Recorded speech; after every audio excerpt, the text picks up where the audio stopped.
তো এখানে আমি আর রাহুল এসছি আইসক্রিম পার্লারে বাস্কিং রবিন্সে। তো কেন এসছি, কেননা কালকে রাত্রিরে আমার সাথে ওর একটু কথা কাটাকাটি, একটু ঝগড়া হয়েছিল।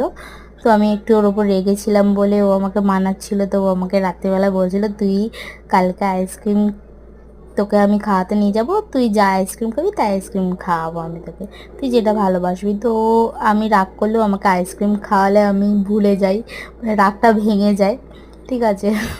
তো যাই হোক, তো আমাকে কোনো কোনো সময় আমাকে ও আইসক্রিম খাওয়াতে নিয়ে যায়। কোনো কোনো সময় কি, মানে যখনই রাগ করে থাকি বা রাগ না করে থাকলেও আমাকে খাওয়াতে নিয়ে যায়।